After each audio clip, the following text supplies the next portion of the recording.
Good morning, my name is Josh from CyclonesOZ, and today another detailed forecast update coming your way. We've got a lot to be talking about today. We're going to start things off with some showers and storms still moving across the Northern Territory now into Queensland and New South Wales, where some heavy rainfall is expected today. We're also going to be talking about some heavy rainfall and potentially severe thunderstorms up in the northeast of New South Wales and across parts of Queensland. We've also got to be talking about some troughs that are expected to bring yet more stormy days across New South Wales and Queensland later on in the forecast period. So all of that plus more coming up in today's weather forecast. If you're brand new to the channel, please consider subscribing. Your support lately has been greatly appreciated. So taking a look at the current satellite picture across our great nation today, you can see showers and storms being continuous throughout the Northern Territory. There have been some good rainfall accumulations up there as well, up to 50 millimetres over the past 36 hours, and showers are still continuing in WA, but they're now starting to clear out now. Also some good rainfall in South Australia in the north of the state. I believe it's it's just outside of Pagacha. Here we've had 54 millimetres or something like that. No, it's 47 millimetres we had out there, so some pretty heavy falls have been reported. We've got some heavy rainfall now streaming into parts of Queensland and New South Wales. Now when I say heavy rainfall, I'm meaning the rainfall accumulations are going to add up substantially. None of the rainfall currently streaming into New South Wales is heavy, as I'm sure a lot of you are finding out now in the southern parts of the state. In fact, about the southern 40% of the state around here just experiencing drizzly light falls, just awful weather, really miserable weather, and that's expected to continue throughout the course of today. And you can see it now on the rainfall forecast here. We're expecting 3 hourly totals to be below 3 or 4 millimetres, so we're really seeing disappointing rainfall accumulations there.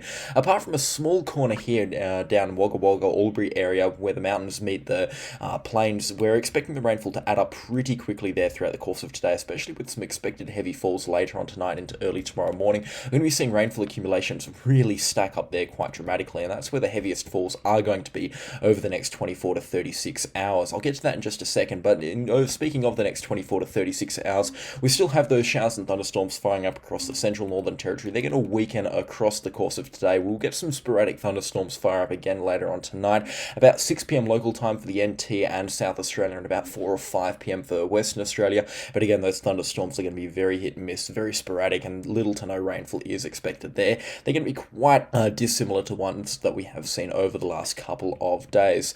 Now, the showers and storms will creep into Queensland later on tonight at around 11 p.m. or midnight local time. They're not expected to really make anything of themselves, and that will lead us nicely onto the next part of the video. But before we get there and talk about the thunderstorm risk for New South Wales and Queensland, I'll just touch on the rainfall down here. We are actually expecting some reasonably heavy falls over the next 24 to 36 hours, and I'll get you a 36-hour forecast up right now for rainfall. Across New South Wales, the highest accumulations just outside of Thredbo, up to 80 millimetres. The majority of that's going to be coming through tonight, but widespread totals around Wagga Wagga and Albury expected to be between 20 and 50 millimetres, so some isolated pockets of heavy rainfall are expected there, which could lead to some flash flooding in some saturated locations. It's good rainfall down there, they do need it, and very much welcome, but it's kind of the only welcome heavy rainfall. The rest of New South Wales, or at least the New South Wales south around Ivanhoe out towards Broken Hill, Hay, Griffith, that sort of area, the rainfall accumulations are only going to be between a couple millimetres up to about 10, maybe 12 millimetres if they're lucky. The rainfall there is going to be pretty hit and miss as well, especially once you get further out into the desert. But once you get into the more central agricultural communities such as Griffith and Hillston, that sort of area, the rainfall will be pretty much a hit all around. There's just not going to be much of it, and it's going to happen over a long period of time, so it's just going to be miserable drizzle for the most part out there. Some of the Blue Mountains as well outside of Sydney expecting up towards 25 millimetres over the next 36 hours as well. The majority of that's going to be coming through from tonight and into early tomorrow morning. Some good falls also possible outside of Sydney, again up to 25 millimetres there. Sydney itself expecting about 15 millimetres rather, so that's okay rainfall there, and definitely some needed rainfall as well. We won't be shying away from that. Now throughout the course of today as well, we're going to be seeing this trough start to develop, and that leads us very nicely on to the next part of our video, where we're talking about those thunderstorm risks across New South Wales and Queensland. We've got some heavy rainfall in the northeast as well. Now as this trough slash front moves through the state, it's going to be dragging in some pretty warm weather as well from the north, which means we're going to see temperatures up to 32 degrees across the northern parts of New South Wales and into the low to mid 30s for parts of Queensland throughout the course of today. Bourke expecting a top of 30 degrees today. It's going to be quite warm indeed. Now tomorrow night and into early Friday morning, we're expecting this low pressure system to develop offshore from Coffs Harbour, and that's where the rainfall is really going to start to pipe up. Now you can see it here on this forecast. It has been backed off significantly from yesterday, but we're still eyeing off rainfall accumulations towards the end of this week and into this weekend, up to 100 millimetres expected. So I will definitely give this the coverage that it deserves. We're expecting one round of showers to come through from Thursday night, and that's where we're going to be seeing some showers, possibly heavy at times, and the odd storm here and there around Coffs Harbour, between Taree and Lismore. To be honest, that's where we're expecting the majority of the activity, and it will be around the coastline and just inland towards the mountainous areas, with the showers and storms there throughout Thursday night into early Friday morning will pipe up, before easing off Friday night and piping up once again from this low pressure system just offshore from Lismore and the Gold Coast at around Saturday, the early afternoon hours, before they stream ashore into late Saturday afternoon and Saturday night and into early Sunday morning, when the rainfall will be at its most there, before easing off Sunday mid-morning and Sunday afternoon, and the rainfall clearing out of those areas later on throughout Sunday and Monday, but not before delivering some pretty good rainfall accumulation. So we're going to break this down day by day. Thursday and Friday, and that first wave of showers that we're expecting, we could be seeing towards 50 millimeters outside of Coffs Harbour and Taree. That's where the majority of the rainfall is going to be located, but because it's going to be shower and thunderstorm based, it will be sporadic and it will be pretty much hit and miss across much of New South Wales northeast. You can see Grafton and Lismore on this forecast pretty much missing out, Coffs Harbour getting rainfall, but I do still think that we're looking at kind of a spectrum between 15 and 60 millimeters across the northeast of New South Wales. This general area here between Thursday morning and Friday early afternoon. Newcastle and Taree look set to get the most of the rainfall out of this weather event here, potentially up towards 50 millimeters there, just from Thursday and Friday. Then the rainfall pipes up again Friday afternoon, well, pipes up again throughout Saturday and into Sunday, but again, this is going to be more Queensland based here, and you can see peak rainfall accumulations offshore expected to be up to 130 millimeters. So some pretty high accumulations possible there, but I don't think we're going to be seeing up to 100 millimeters onshore. I think the wettest accumulations will be around Gold Coast and Cape Byron.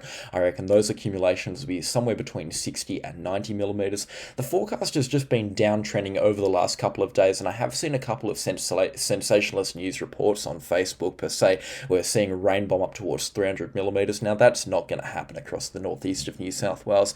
I'd be surprised if one or two locations didn't pick up 100 millimeters between Thursday and Sunday. That would shock me pretty deeply. However, I don't expect to have widespread accumulations over 100 millimeters in one 24-hour period. I reckon the rainfall is going to be pretty light for a weather event that it has been described as. And you can see rainfall accumulations from Thursday to Sunday over that 4-day period, maxing out at about 150 millimeters offshore here, with the highest accumulations approaching 100 millimeters onshore, and then outside of Coffs Harbour as well, accumulations up towards 100 millimeters expected there.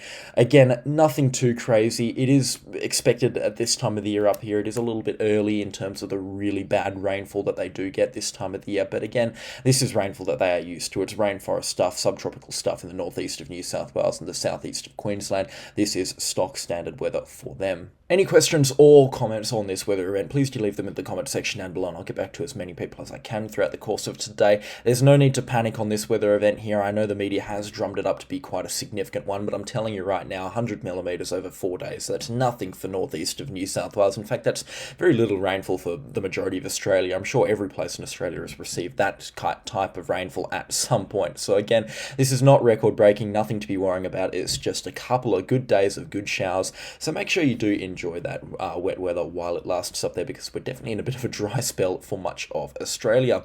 Now, 10-day rainfall accumulations over parts of Queensland and New South Wales, which leads us nicely on into the next part of the video, are starting to pipe up from thunderstorms. You can see here we are expecting a few thunderstorm days across the central parts of the nation. Now, I would like to break this down in a kind of a more detailed explanation. So it's when we're looking at cold fronts and whatnot moving across the state. This is what we're going to be watching very closely over the next couple of months, because this is where we get our severe thunderstorm outbreaks. Now, we're still very early on into thunderstorm season to receive these massive severe thunderstorm outbreaks that we saw around Christmas time last year, but this is now something to really be watching, and I'm going to give this as a little bit of educational content here.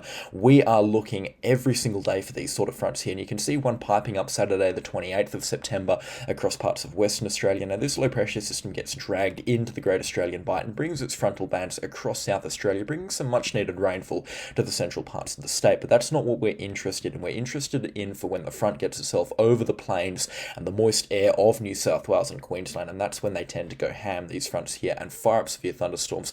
If it was November, December, January, you know, those more thunderstorm summery months. But this is what we're watching for. You can see here throughout Sunday and Monday, as this front moves across parts of the state, it's energy is dragged through the atmosphere, and along a trough line you can see some thunderstorms piping up Monday afternoon.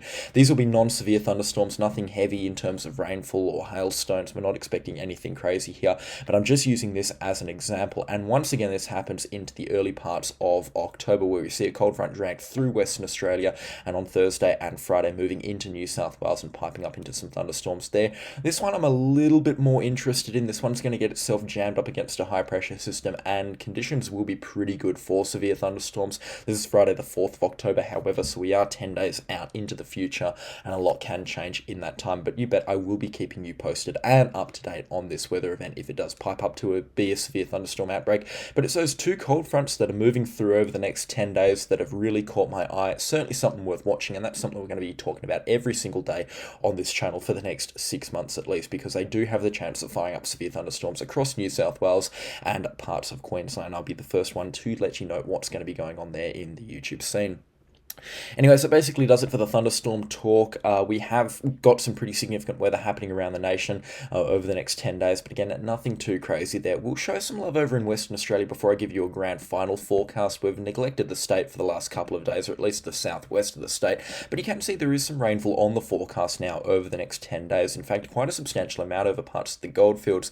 It's going to be another couple of dry days. In fact, Thursday it's going to get quite warm across the southwest from a west coast trough that's going to establish itself in those northwesterly winds. We could be seeing some thunderstorms fire up across parts of the wheat belt for our first true warm day into the mid-30s for parts of the wheat belt, or low to mid-30s for parts of the wheat belt expected around Darwin and that sort of area up towards 30, 31. Perth expecting a very warm top of 29, and I'm excited for that, that's for sure. But these thunderstorms here, they have caught my eye, and they are going to be interesting indeed. I will keep you updated on those on Thursday. Tomorrow morning I'll give you a detailed update on those. It looks like there's some good thunderstorms sweeping through the wheat belt there. Also a cold front coming through early Friday morning that could deliver up towards 10 millimeters of rainfall, and dragging down a low pressure system, we'll be seeing some heavy falls in the goldfields there, and that leaves us on into the cold front that we talked about just a few minutes ago. And those heavy falls there could amount up towards 50 millimeters. So all around, some rainfall expected for the southwest coast from a cold front up towards 15 millimeters. Perth expecting about 10 millimeters from said cold front as well. Parts of the wheat belt expecting some rainfall from this cold front on Friday morning, but also those thunderstorms Thursday evening, and then from Friday mid-morning expecting storms to fire up across much of the goldfields and south interior as well. So all round looking fairly wet for the southwest of Western Australia, which is great to see. Very excited to see it, love to see it. My home corner of the nation, so I do love it when interesting weather does fire up here, and as you've probably noticed in the past 5 or so months, there's been a big bias to West Australian cold fronts. I'm just so obsessed with the weather down here. It is really interesting indeed. But yeah, we've got some interesting weather, and our first taste of summer really about to fire up. And here's something we haven't looked at for the last couple of weeks, is the convective available potential energy maps. This is how much energy is in the environment for thunderstorms to develop, and I promise I will break this down in greater detail next time we have a proper thunderstorm outbreak to cover. But just know that we do have some moderate to relatively high values for parts of the southwest of Western Australia expected on Thursday afternoon when these thunderstorms do fire up, and we could be seeing 1 or 2 storms fire up over the hills and in the northern suburbs of Perth. We will be watching out for that quite closely. Anyways, a grand final weather forecast. I could not be reporting better news here, and I'm very happy for it. Go Brisbane, but we're going to be looking at some nice clear weather for parts of Victoria. In fact, for most of Victoria throughout Saturday for the big game. We're expecting conditions to be a warm summer day, a warm sunny day rather, between 18 and 20 degrees for Melbourne, probably a little bit warmer in the CBD and out towards the G. We're expecting temperatures to go into the low 20s out there. Much of Victoria expecting temperatures between 18 and 23. It's going to be a very pleasant day there. Sydney, a couple of showers are expected, especially during the morning hours, but it should clear up to a partly cloudy afternoon. It's going to be a cold one though, 16 to 18 degrees around the Sydney metro area, and some fresh southerly to southeasterly winds expected there. Tasmania as well staying high and dry. Same story for Adelaide.